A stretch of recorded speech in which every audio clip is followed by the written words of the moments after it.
নমস্কাৰ এই মুহূৰ্তত ৰাজ্যবাসীৰ বাবে ওলাই আহিছে কেইবাটাও গুৰুত্বপূৰ্ণ খবৰ এই মুহূৰ্তৰ প্ৰথমটো গুৰুত্বপূৰ্ণ খবৰটো হৈছে লাখ লাখ ৰেচন কাৰ্ডৰ গৰাকীলৈ জৰুৰী খবৰ ডিজিটেল কৰা হ'ব সকলো ৰেচন কাৰ্ড দেশৰ বিভিন্ন ৰাজ্যত মুকলি কৰা হৈছে ডিজিটেল ৰেচন কাৰ্ড প্ৰচলন বন্ধ হ'ব পাৰে পুৰণি কাগজৰ ৰেচন কাৰ্ডৰ ডিজিটেল ৰেচন কাৰ্ডৰ বাবে সংশ্লিষ্ট কৰ্তৃপক্ষই গ্ৰহণ কৰিছে আবেদন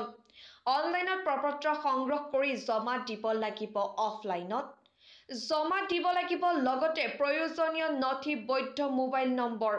ভোটাৰ কাৰ্ড আধাৰ কাৰ্ড পান কাৰ্ড আদি স্থায়ী বাসিন্দাৰ প্ৰমাণপত্ৰ বাধ্যতামূলক বৰ্তমান পশ্চিমবংগত আৰম্ভ হৈছে ডিজিটেল ৰেচন কাৰ্ড আবেদনৰ প্ৰক্ৰিয়া অন্যান্য ৰাজ্যতে শীঘ্ৰেই আৰম্ভ হ'ব এই আবেদন লাখ লাখ ৰেচন কাৰ্ডৰ গৰাকীলৈ এয়া এক জৰুৰী খবৰ এই মুহূৰ্তৰ দ্বিতীয়টো গুৰুত্বপূৰ্ণ খবৰটো হৈছে আজি নিশালৈ ৰাজ্যত হ'ব প্ৰবল বৃষ্টিপাত কেইবাটাও প্ৰান্তত শিলাবৃষ্টিৰ সম্ভাৱনা ধুমুহাৰো সম্ভাৱনা আছে কেইবাখনো জিলাত বতৰ বিজ্ঞান কেন্দ্ৰই জাৰি কৰিছে কেইবাখনো জিলাত য়েল্লো এলাৰ্ট ইতিমধ্যে ধুমুহাই তাণ্ডৱ লীলা চলাইছে কেইবাটাও প্ৰান্তত চাৰিটাকৈ প্ৰান্তত বজ্ৰপাতৰ ঘটনা যোৰহাট আৰু শালবাৰীত বজ্ৰপাতৰ ফলত দুজনৰ কৰুণ মৃত্যু হৈছে ঘণ্টাত ৩০ৰ পৰা ৪০ কিলোমিটাৰ বেগত ধুমুহা অহাৰ পূৰ্ণ সম্ভাৱনা এই মুহূৰ্তৰ পৰৱৰ্তী গুৰুত্বপূৰ্ণ খবৰটো হৈছে পান আৰু আধাৰ কাৰ্ডৰ লিংক কৰিলেনে যিসকলে এতিয়াও লিংক কৰা নাই শীঘ্ৰেই কৰক লিংক হাতত আছে মাত্ৰ আপোনাৰ ৫ দিন বাকী ৩১ মাৰ্চেই হৈছে শেষ সময়সীমা অন্যথা ভৰিব লাগিব জৰিমনা লিংক নকৰা পান কাৰ্ড হৈ পৰিব নিষ্ক্ৰিয় বেংক আৰু কৰ আদায়ৰ ক্ষেত্ৰত সন্মুখীন হ'ব অসুবিধাৰ ইতিমধ্যে কেইবাবাৰো বঢ়াই দিয়া হৈছে সময়সীমাৰ ভিতৰত লিংক নকৰা সকলে ভৰিব লাগিব ১০০০ টকাৰ জৰিমনা www.incometax.gov.in ত গৈ কৰিব পাৰিব লিংক পান আৰু আধাৰ কাৰ্ডৰ লিংক কৰিলেনে যদিহে নাই কৰা আৰু যিসকলে এতিয়াও লিংক কৰা নাই শীঘ্ৰেই কৰি লওক লিংক এই মুহূৰ্তৰ আন এক বিশেষকৈ গুৰুত্বপূৰ্ণ খবৰটো হৈছে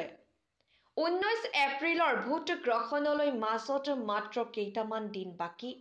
ভোট গ্ৰহণৰ পূৰ্বে ভোটাৰ তালিকাত পৰীক্ষা কৰক আপোনাৰ নাম আছেনে নাই আজিয়ে চাই লওক চূড়ান্ত ভোটাৰ তালিকাত আপোনাৰ নাম আছেনে নাই ৫টা প্ৰক্ৰিয়াৰে চাব পাৰিব ভোটাৰ তালিকাত আপোনাৰ নাম খুলি লওক ভোটাৰ পোৰ্টেল সাইট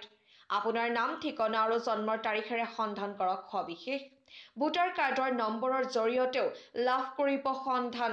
পঞ্জীয়নভুক্ত মোবাইল নম্বৰৰ সহায়তো কৰিব পাৰিব সন্ধান এপিকৰ জৰিয়তে চাব পাৰিব ভোটাৰ তালিকাত নিজৰ নাম জিলা নিৰ্বাচনী বিষয়াৰ কাৰ্যালয়ত গৈও চাব পাৰিব নাম ERO অথবা চক্ৰ বিষয়াৰ কাৰ্যালয়ত পাব ভোটাৰ তালিকাৰ সবিশেষ অসমৰ ভোটাৰে www.ceoassam.nic.in ত চাব পাৰিব নাম ভাৰতীয় নিৰ্বাচনী আয়োগে সদৰি কৰিছে ভোটাৰ সম্বন্ধীয় গুৰুত্বপূৰ্ণ তথ্য এই মুহূৰ্তৰ পৰৱৰ্তী গুৰুত্বপূৰ্ণ খবৰটো হৈছে ১০ম শ্ৰেণী উত্তীৰ্ণই লাভ কৰিব আকৰ্ষণীয় চাকৰি আৰু দৰমহা দেশৰ লাখ লাখ নিবনুৱাৰ বাবে সুবৰ্ণ সুযোগ ৰেলৱে আৰক্ষীত খালী হৈছে হাজাৰ হাজাৰ পদ ৪৬৬০টা পদৰ বাবে কৰিব পাৰিব আবেদন কনষ্টেবল পদত ৪২০৮টা পদ খালী হৈ আছে ১০ম শ্ৰেণী উত্তীৰ্ণ কনষ্টেবল পদৰ বাবে কৰিব পাৰিব আবেদন ৪৫২টা সাব ইন্সপেক্টৰ অৰ্থাৎ SI পদৰ বাবে খালী হৈ আছে পদ সাব ইন্সপেক্টৰৰ বাবে ন্যূনতম যোগ্যতা হৈছে স্নাতক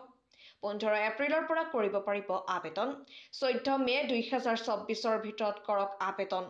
ৰেল বিভাগে অনুষ্ঠিত কৰিব পৰীক্ষা মুঠ ৪টা পৰ্যায়ত অনুষ্ঠিত হ'ব পৰীক্ষা কম্পিউটাৰ শাৰীৰিক পৰীক্ষাত অৱতীৰ্ণ হ'ব লাগিব প্ৰাৰ্থীসকল অধিক তথ্যৰ বাবে লগ ইন কৰক indianrailways.gov.in ত